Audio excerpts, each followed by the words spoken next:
Okay, അപ്പം നമ്മൾ പറഞ്ഞു വന്നത് ഇനി എങ്ങനെയാണ് അയണിക് ബോണ്ട് വരിക എന്നുള്ളതാണ്. അയണിക് ബോണ്ട് എങ്ങനെയാണ് ഫോം ചെയ്യുന്നത്. അപ്പം അയണിക് ബോണ്ട് എന്താണ് എന്നുള്ളത് ഏകദേശം ക്ലിയർ ആയിട്ടുണ്ടല്ലോ.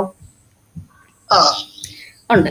ഓക്കെ, ഇനി ഞാൻ അയണിക് ബോണ്ട് എങ്ങനെയാണ് ഫോം ചെയ്യുന്നത് എന്നുള്ളതാണ് പറയാൻ പോകുന്നത്. ഇപ്പം ഞാൻ സോഡിയം എടുത്തു.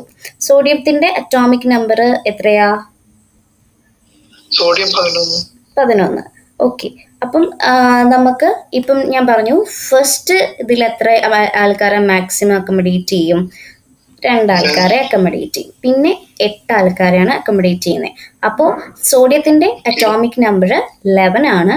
സോ ബാക്കി ഒരാൾ ആര് വരും? 1 വരും അല്ലേ? ഇനി തൊട്ടപ്പുറത്ത് വേറൊരാളുണ്ട്, ക്ലോറിൻ ഉണ്ട്. ക്ലോറിന്റെ അറ്റോമിക് നമ്പർ എത്രയാ? 17 ആണ്. സോ 17 എന്ന് പറയുമ്പോൾ ഇതുപോലെ അറ്റോമിക് നമ്പർ എഴുതുമ്പോൾ എത്ര വരും?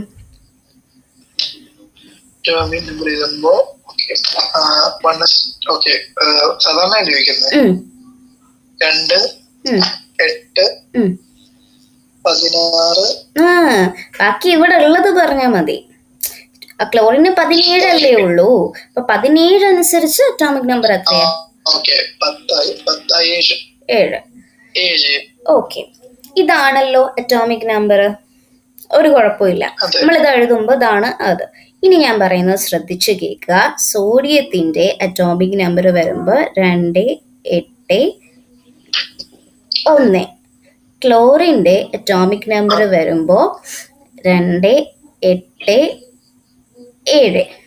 ഓക്കെ, ഇനി ഇവിടെ എന്താ സംഭവിക്കുന്നതെന്ന് വെച്ച് കഴിഞ്ഞാൽ ഇവരുടെ വാലൻസ് ഷെൽ എന്താണെന്ന് അറിയാലോ? ഔട്ടർ മോസ്റ്റ് ഷെല്ലിനെയാണ് നമ്മൾ വാലൻസ് ഷെൽ എന്ന് പറയുന്നത്. അപ്പൊ ഇവിടുത്തെ വാലൻസ് ഷെല്ലിൽ എത്ര ഇലക്ട്രോൺസ് ആണുള്ളത്? ഇവിടുത്തെ വാലൻസ് ഷെല്ലിൽ എത്ര ഇലക്ട്രോൺസ് ഉള്ളത്?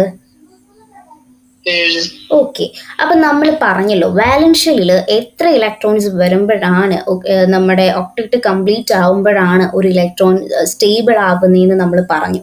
അപ്പൊ ഇവിടെ നോക്കിക്കഴിഞ്ഞാൽ ഇവിടുത്തെ സോഡിയത്തിന്റെ വാലൻസ് ഷെല്ലിൽ ആകെ ഒരു ഇലക്ട്രോണേ ഉള്ളൂ. അപ്പൊ സോഡിയം എന്ന് പറയുന്ന ആറ്റം സ്റ്റെബിലിറ്റിയിൽ നിൽക്കുകയാണോ? സ്റ്റെബിലിറ്റി അറ്റൈൻ ചെയ്ത് നിൽക്കുകയാണോ? അല്ല. ക്ലോറിന്റെ ആറ്റത്തില് വാലൻസ് ഷെല്ലിൽ 7 ഇലക്ട്രോൺസ് ആണ് ഉള്ളത്. സോ 7 ഇലക്ട്രോൺസ് എന്ന് പറയുമ്പോൾ ക്ലോറിൻ സ്റ്റെബിലിറ്റി അറ്റൈൻ ചെയ്ത് നിൽക്കുകയാണോ? സോ ബേസിക്കലി ഈ സോഡിയത്തിന് ഒരു ഇലക്ട്രോൺ ആണ് ആകെ വാലൻസ് ഷെല്ലിൽ ഉള്ളത്. അപ്പോൾ ഈ വാലൻസ് ഷെല്ലിൽ 8 ഇലക്ട്രോൺ ആകാൻ, സ്റ്റെബിലിറ്റി അറ്റൈൻ ചെയ്യാൻ സോഡിയത്തിന്റെ ഏറ്റവും ബെസ്റ്റ് വഴി 2 വഴികളാണ് ഉള്ളത്. അതിൽ 8 ഇലക്ട്രോൺസിനെ ഇനി ഒരു 7 ഇലക്ട്രോൺസിനെ ഗെയിൻ ചെയ്ത് വാലൻസ് ഇലക്ട്രോൺ ഒക്ടറ്റ് കംപ്ലീറ്റ് ആക്കാനാണോ സോഡിയത്തിന്റെ എളുപ്പ വഴി? അതോ ഈ ഉള്ള ഒരു ഇലക്ട്രോണിനെ ഡൊണേറ്റ് ചെയ്തിട്ട് വാലൻസ്, ഇപ്പോൾ ഇവിടെ ഓൾറെഡി 8 ഇലക്ട്രോൺസ് ഉണ്ടല്ലോ, സോ അങ്ങനെ ഒക്ടറ്റ് കംപ്ലീറ്റ് ആക്കാനാണോ സോഡിയത്തിന്റെ എളുപ്പ വഴി? പക്ഷെ അപ്പൊ അങ്ങനെ കളയുവാണെങ്കിൽ ആ ഓർബിറ്റ് ഒന്നും പോകത്തില്ല. ആ ഇലക്ട്രോൺ ഓർബിറ്റില് സ്റ്റേബിൾ ആയാൽ മതിയല്ലോ. ആറ്റത്തിന് എപ്പോഴും സ്റ്റെബിലിറ്റി അറ്റൈൻ ചെയ്താൽ മതിയല്ലോ. സ്റ്റെബിലിറ്റി അറ്റൈൻ ചെയ്യാൻ തന്നെയാണല്ലോ അവർ ഇലക്ട്രോൺസിനെ അങ്ങോട്ടും ഇങ്ങോട്ടും ട്രാൻസ്ഫറൻസ് ഓഫ് ഇലക്ട്രോൺസ്, അവർ കെമിക്കൽ ബോണ്ട് നടക്കുന്നത് തന്നെ എന്തിനു വേണ്ടിയിട്ടാണ്? സ്റ്റെബിലിറ്റി അറ്റൈൻ ചെയ്യാനാണ്. അപ്പൊ ട്രാൻസ്ഫറൻസ് ഓഫ് ഇലക്ട്രോൺസ് ആണ്, ഷെയറിംഗ് ഓഫ് ഇലക്ട്രോൺസ് ആണ്. സോ അവർക്ക് സ്റ്റെബിലിറ്റി അറ്റൈൻ ചെയ്യാൻ അവർ കൊടുക്കുകയും വാങ്ങുകയൊക്കെ ചെയ്യും ഇലക്ട്രോൺസിനെ. അപ്പൊ സോഡിയത്തിന്റെ ഏറ്റവും ബെസ്റ്റ് വഴി ആ ഉള്ള ഒരു ഇലക്ട്രോണിനെ അങ്ങോട്ട് റിലീസ് ചെയ്യുക എന്നുള്ളതാണ്. അപ്പൊ ആരിലേക്ക് റിലീസ് ചെയ്യും? അതാ നോക്കുമ്പോൾ ഇവിടെ ഒരു ക്ലോറിൻ ഉണ്ട്. ക്ലോറിൻ ആകെ 7 ഇലക്ട്രോൺസ് ആണ് വാലൻസ് ഷെല്ലിലുള്ളത്. അപ്പോൾ ഒരാളെ കൂടെ കിട്ടിക്കഴിഞ്ഞ് ഈ ഉള്ള 7 ഇലക്ട്രോൺസിനെ റിലീസ് ചെയ്യുന്നതാണോ, അത് ഒരു ഇലക്ട്രോണിനെയും കൂടി വാങ്ങി ഒക്ടറ്റ് 8 ഇലക്ട്രോൺസ് ആക്കി കംപ്ലീറ്റ് ആക്കി സ്റ്റെബിലിറ്റി അറ്റൈൻ ചെയ്യുന്നതാണോ ക്ലോറിന്റെ ഏറ്റവും ബെസ്റ്റ് വഴി? ഒക്ടറ്റ് കംപ്ലീറ്റ് ആക്കുന്നതാ. അപ്പൊ ഇവിടുന്ന് ഒരാൾ റിലീസ് ആകാൻ നിൽക്കുന്നുണ്ട്, ഇവിടുന്ന് ഒരാൾ എന്ത് ചെയ്യുക, ഒരു ഇലക്ട്രോണിനെ കൂടെ കിട്ടിയിരുന്നെങ്കിൽ എന്ന് ആഗ്രഹിച്ച് നിൽക്കുന്നുണ്ട്. അപ്പം എന്ത് ചെയ്യും ഇവിടെ ബേസിക്കലി? അപ്പൊ എന്ത് വരും? സോഡിയം എന്ന് പറയുന്ന ആള് ആറ്റം എന്ത് ചെയ്യും? ഒരു ഇലക്ട്രോണിനെ റിലീസ് ചെയ്ത് Na+ ആയി മാറും. മനസ്സിലായോ? അപ്പൊ ക്ലോറിൻ എന്താ ചെയ്യുക? ക്ലോറിൻ എന്ന് പറയുന്ന ആള് ഒരു ഇലക്ട്രോണിനെ വാങ്ങി എന്തായി മാറും? Cl മൈനസ് ആയിട്ട് മാറും. ക്ലിയർ ആയോ? ക്ലിയർ ആയി. അപ്പോൾ ഇവിടുത്തെ വാലൻസ് ഇലക്ട്രോൺ അപ്പോൾ സോഡിയത്തിന്റെ എത്രയായി? 2, 8. ഇവിടുത്തെ വാലൻസ് ഇലക്ട്രോണ് 2, 8, 8 ആയി മാറും. അപ്പോൾ ഇപ്പോൾ ഒക്ടറ്റ് കംപ്ലീറ്റ് ആയില്ലേ? സ്റ്റെബിലിറ്റി അറ്റൈൻ ചെയ്തില്ലേ? മനസ്സിലായോ? സ്റ്റേബിൾ ആയില്ലേ? 2 ഇലക്ട്രോൺസും സ്റ്റേബിൾ ആയില്ലേ? അപ്പോൾ ഒരു ഇലക്ട്രോണിനെ ലോസ് ചെയ്തുകൊണ്ട് സോഡിയം എന്ന് പറയുന്ന ആൾ Na+ ആയി മാറി. ഒരു ഇലക്ട്രോണിനെ ഗെയിൻ ചെയ്ത് Cl എന്ന് പറയുന്ന ആൾ Cl- ആയി മാറി. അങ്ങനെ ഒരു ഇലക്ട്രോൺ കൊടുത്തത് സോഡിയവും ആ ഇലക്ട്രോണിനെ സ്വീകരിച്ചതാരാ? ക്ലോറിനുമാണ്. അങ്ങനെ 2 പേർക്കും പരസ്പരം അകലാൻ പറ്റാത്ത അവർക്കിടയിൽ ഒരു നല്ലൊരു റിലേഷൻഷിപ്പ് ഉണ്ടായി. ഒരു ബന്ധത്തിലേക്ക് അവരങ്ങ് പോകും. കാരണം Na+ എന്ന് പറഞ്ഞാൽ ആരാ? ആ അയൺ എന്ന് പറയുന്നത് ആരാ? കാറ്റയോൺ ആണ്. Cl- എന്ന് പറയുന്ന അയൺ ആരാ? ആനയോൺ ആണ്. അപ്പോൾ അവരിങ്ങനെ കാറ്റയോണും ആനയോണും തമ്മിൽ എന്ത് ചെയ്യാണ്? ഇങ്ങനെ അടുത്തടുത്ത് വരികയാണ്. അവർക്കിടയിൽ പുതിയൊരു റിലേഷൻഷിപ്പ് ഉണ്ടാവുകയാണ്. ഒരു പുതിയൊരു അട്രാക്റ്റീവ് ഫോഴ്സ് അവിടെ ഉണ്ടാകുകയാണ്. ആ അട്രാക്റ്റീവ് ഫോഴ്സിനെ നമ്മൾ വിളിക്കുന്ന പേരാണ് ഇലക്ട്രോസ്റ്റാറ്റിക് ഫോഴ്സ് ഓഫ് അട്രാക്ഷൻ. കേട്ടിട്ടുണ്ടോ? Electrostatic force of attraction.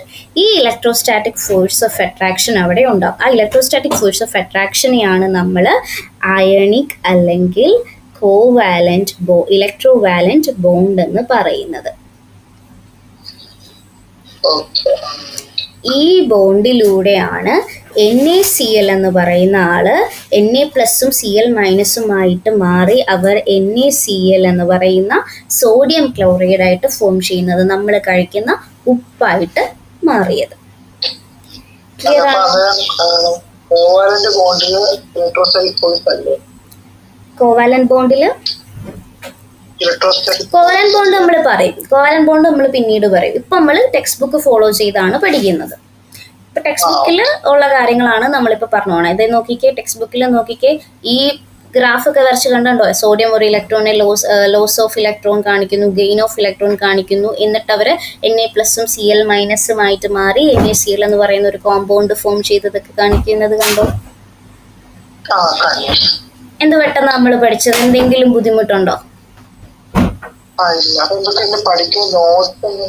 Not ഞാൻ തരാം. ഞാൻ നാളത്തേക്ക് തരാം നോട്ട്. ഞാൻ ഇന്നിപ്പോ എടുത്ത് പോയ എല്ലാ കാര്യങ്ങളും നാളെ ഷോർട്ട് നോട്ടാക്കി പോയിന്റ്സ് ആക്കി തരാം കേട്ടോ.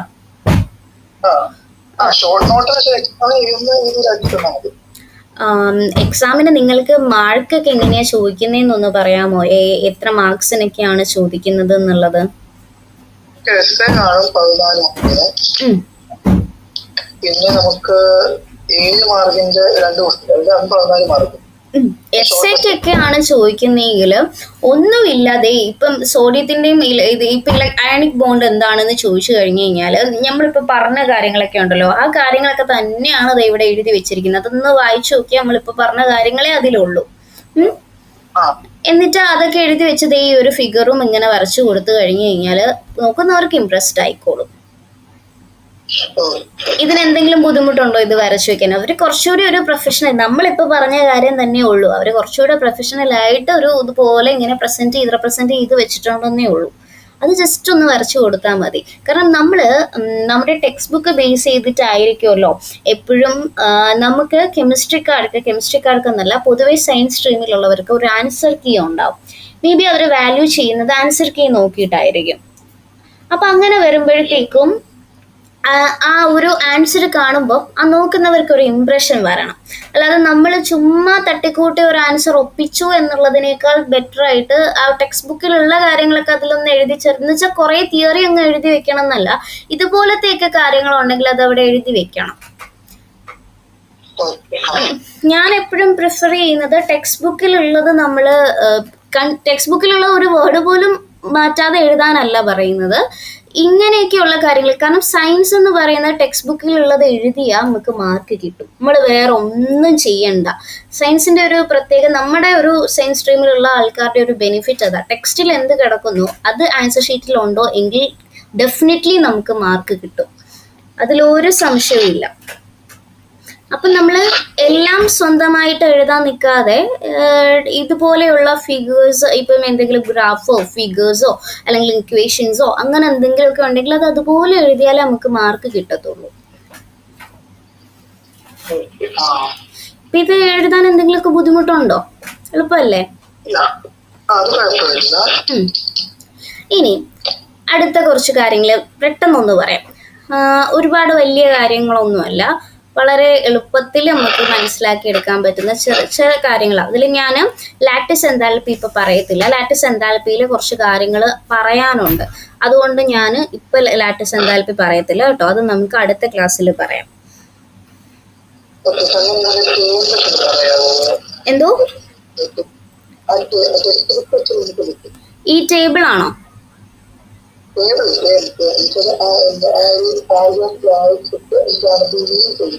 ആ, അത് പറയാം. ഇപ്പൊ ഈ ആണിക് ബോണ്ടിന്റെ കാര്യം പറയണോ? ആ, ഇനി അതായത് ടെക്സ്റ്റ് ബുക്കിലുള്ളത് എന്താണ് അത് വെച്ച് പറയാനാണോ?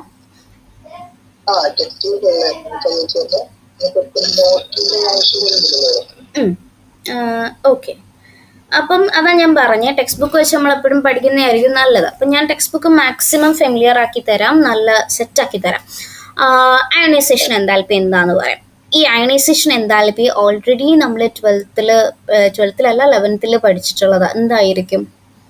ഇത് വായിച്ചാൽ കിട്ടും. എന്താണ് അയണൈസേഷൻ എൻതാൽപ്പി എന്നത് അവിടെ എഴുതിയിരിക്കുന്നത് വായിച്ചാൽ കിട്ടും.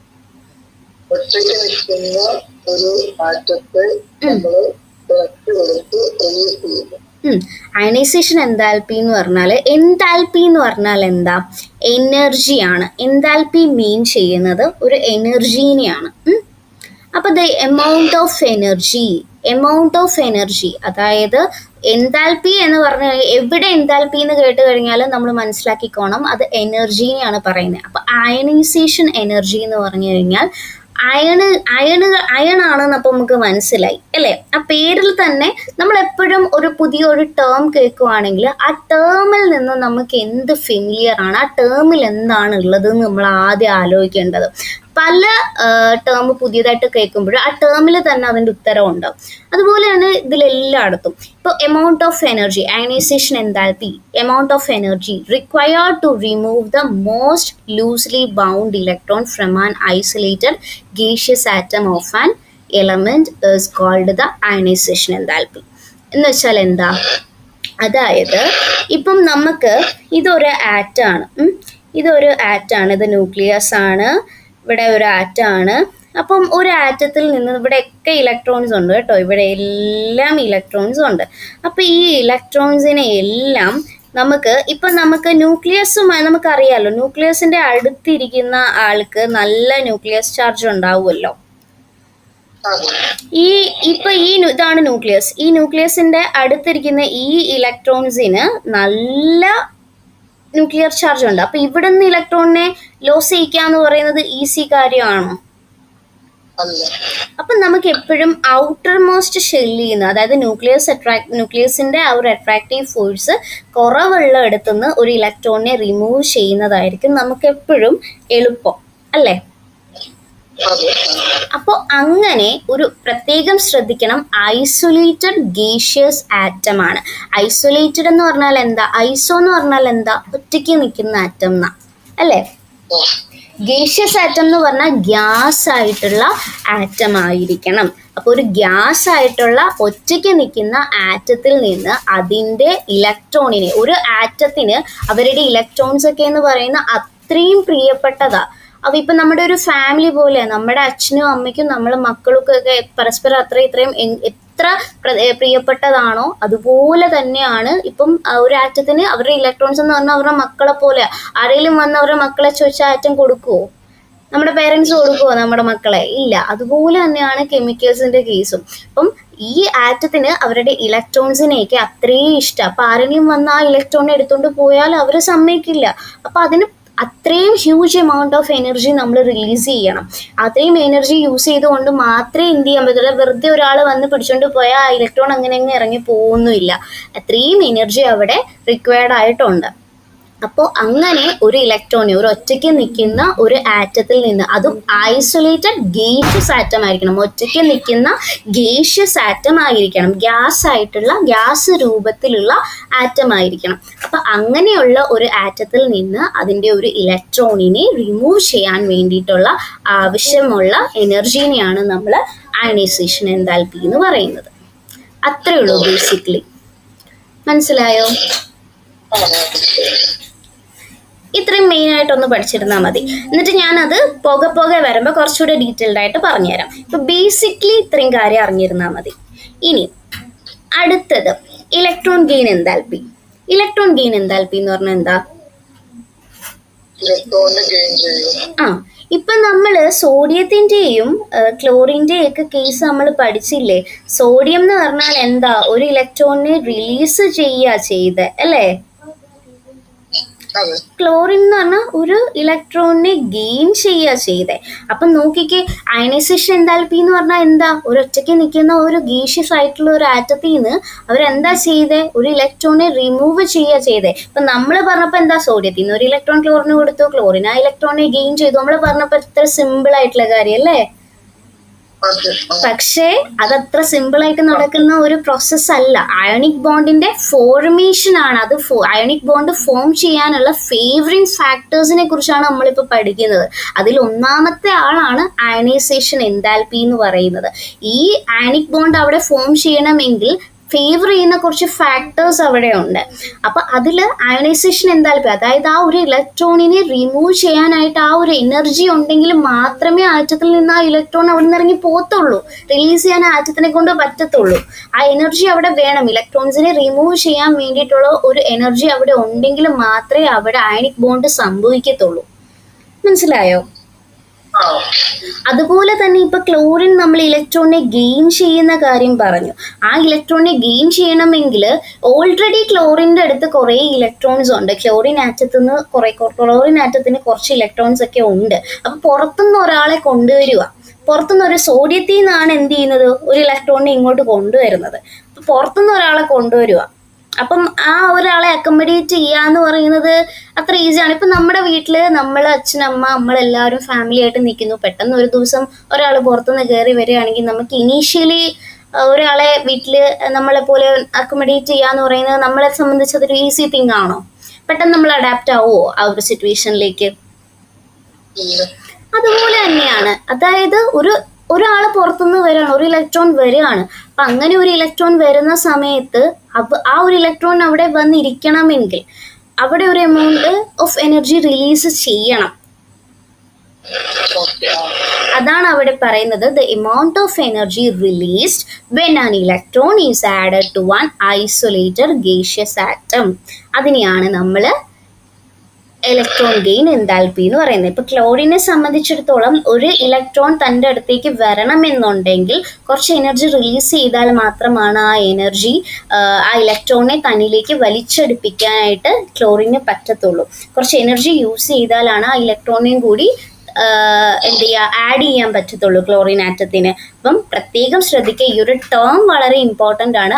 ഐസൊലേറ്റഡ് ഗേഷ്യസ് ആറ്റമാണ്, ഒറ്റയ്ക്ക് നിൽക്കുന്ന ഗ്യാസ് രൂപത്തിലുള്ള ആറ്റത്തിൻ്റെ കേസാണ് നമ്മളീ പറയുന്നത്. ആ ഒരു ടേം വളരെ ഇമ്പോർട്ടൻ്റ് ആണ്. പലരും എന്ത് ചെയ്യില്ല, ഈ the amount of energy released when electron is added to an atom എന്നൊക്കെ പറയത്തുള്ളൂ.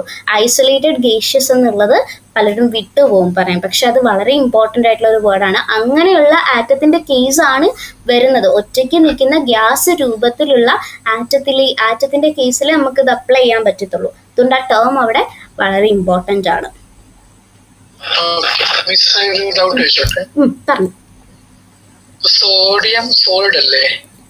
സോഡിയം സോൾഡ് ആണ്. പക്ഷെ അത് ഇപ്പം സോഡിയം ഗ്യാസ് ഇപ്പം നമ്മൾ യൂസ് ചെയ്യുമ്പോഴല്ലേ അത് സോളിഡ് രൂപത്തിലാകുന്നത്. ഇതൊക്കെ ഗ്യാസ് ആണ്, ക്ലോറിൻ ഒക്കെ ഗ്യാസ് ആണ്, സോഡിയം ഗ്യാസ് രൂപത്തിലേക്ക് മാറുമല്ലോ. ഓക്കെ, ഇങ്ങനെ മാറാൻ പറ്റുന്ന സംഭവങ്ങളല്ലേ? അതെ, സോഡിയം ഒരു ഗ്യാസ് ഫോം ആണല്ലോ. ഇവരിപ്പോ ആറ്റത്തിന്റെ കേസിൽ ഇരിക്കുമ്പോഴാണ് ഇവര് ഈ രീതിയിൽ നമ്മൾ പറയുന്നത്. ഒരു സോളിഡ് രൂപത്തിൽ ഇരിക്കുവാണെങ്കിൽ അവിടെ ഇതൊന്നും അല്ല, ഇങ്ങനെയല്ല. ഇപ്പൊ ഒരു അതാ ഞാൻ പറഞ്ഞ ഗ്യാസ് രൂപത്തിൽ ഒറ്റയ്ക്കിരിക്കുന്ന ആറ്റത്തിന്റെ കേസിലാണ് നമ്മൾ ഇത് പറയുന്നത്. വേറെ എന്തെങ്കിലും ഡൗട്ട് ഉണ്ടോ? ഇല്ല.